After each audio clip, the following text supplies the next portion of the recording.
नमस्कार, आप देख रहे हैं टीवी 92 न्यूज। टीवी 92 न्यूज में आपका स्वागत है। अब चलते हैं उत्तर प्रदेश की प्रमुख खबर की तरफ।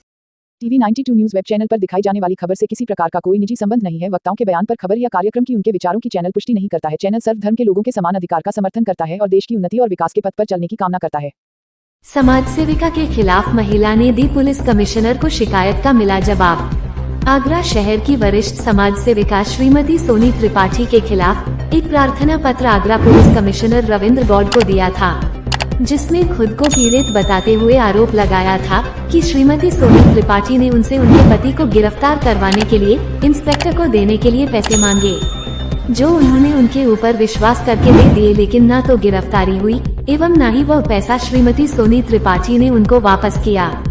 समाज सेविका सोनी त्रिपाठी ने खुद को बेकसूर बताते हुए दिव्या पांडेय का काला चिट्ठा खोलकर रख दिया। सोनी त्रिपाठी ने अपने ऊपर दिया गया शिकायत पत्र झूठा बताते हुए दिव्या पांडेय का क्रिमिनल रिकॉर्ड ही खोलकर रख दिया। कहा कि आरोप लगाने वाली महिला पर खुद के 60,000 रुपया उधार देने की बात कही है और कहा कि मैं एक वरिष्ठ समाज सेविका हूं, भला मैं किसी को क्या धमकी दे सकती हूं। मेरे ऊपर लगाए गए सारे आरोप झूठे व निराधार है। मैंने पहले ही इसके खिलाफ थाना ताजगंज तहरीर दी है। मैं बहुत जल्द इसका खुलासा एक प्रेस वार्ता कर मीडिया सामने रखूंगी। अब देखना ये होगा कि पुलिस जाँच के बाद क्या तथ्य सामने आते हैं, तभी पता चलेगा कि सच्चाई क्या है। आगरा से अनीस सैफी की रिपोर्ट।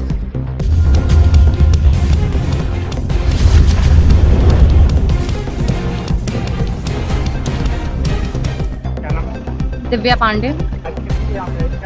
मैं एक जानी मानी समाज सेविका सोनी त्रिपाठी जी हैं। वो लोगों के हम मुझ जैसी प्रताड़ित महिलाओं के साथ विश्वासघात करा है मेरे संग।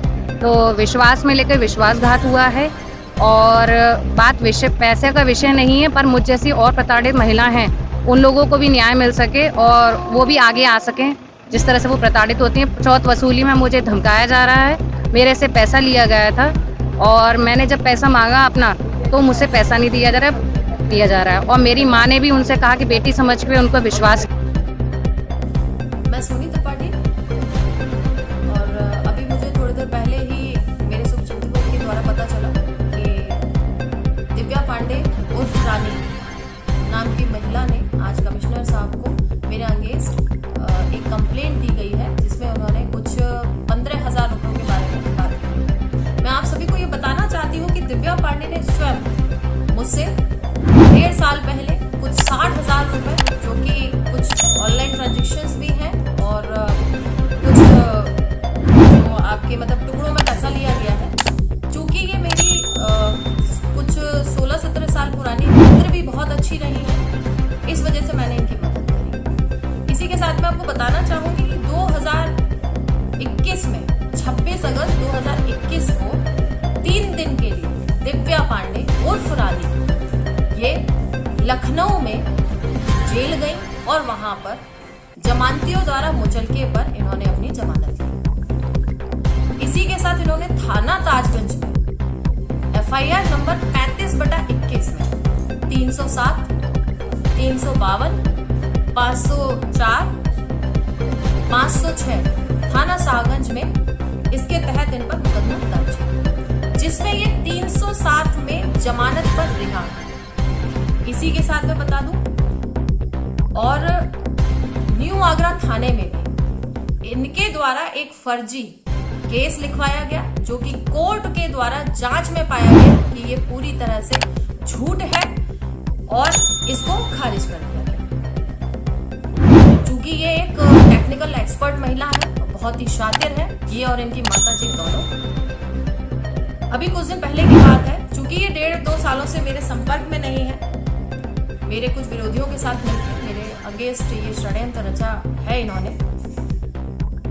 और मैं जानती हूँ ये जितनी भी चीजें मैंने आपको बताई हैं, ये सभी के सर्टिफाइड साक्ष्य मेरे पास उपलब्ध है और जल्द ही प्रेस कॉन्फ्रेंस के द्वारा वो सभी साक्ष्य आप लोगों के बीच में प्रस्तुत करूंगी। चूंकि मैंने इनसे स्वयं अभी 4-5 दिन पहले अपना पैसा मांगा, तो इन्होंने मुझसे बहुत ही गंदे तरीके से बात की और उसके बाद अभी इन्होंने 2 दिन पहले मुझे मैसेज किया और उसमें कुछ 15,000 रुपए वाली बात कही।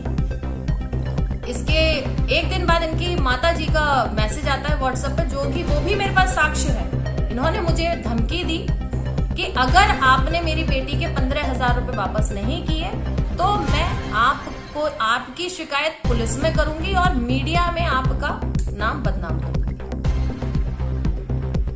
तो मैं ये बताना चाहूंगी कि ये माँ बेटी किस तरीके से शातिर हैं और किस तरीके से लोगों को ब्लैकमेल करके, षड्यंत्र करके ये उनको फंसाती है। इसके साक्ष्य आपके सामने प्रस्तुत कर दिए जाएंगे और अगर आप चाहें तो थाना सागर में 35/21 इनका केस फाइल नंबर है, आप वहां जाकर उस साक्ष्य को देख सकते हैं। इसी के साथ मैं आपको बता दूं कि इन्होंने मेरा पैसा सिर्फ इसलिए नहीं दिया कि इन्होंने कहा कि मेरी माली हालत ठीक नहीं है। एक मित्र होने के नाते, एक इंसान होने के नाते मैंने अपनी इंसानियत दिखाई और इनको मैंने समय दिया, लेकिन मुझे पता चला कि ये आज की डेट में किसी एक स्कूल में, किसी बड़े स्कूल में प्रधानाचार्य की पोस्ट पर नियुक्त है और उसके बावजूद मुझे पैसा नहीं दे रही है। क्या अपना पैसा मांगना गलत है? या इस तरह से आप किसी भी व्यक्ति को उठा के मीडिया और पुलिस की धमकी देकर आप उसे बदनाम करने की कोशिश करेंगे? तो मैं ये बता दूं कि मुझे अपनी कानून व्यवस्था पर पूर्ण विश्वास है और जल्द ही मैं इनको कोर्ट तक लेकर जाऊंगी और फिर मैं मीडिया के सामने ये सारी चीजें खुद स्वयं आकर प्रूफ भी करूंगी।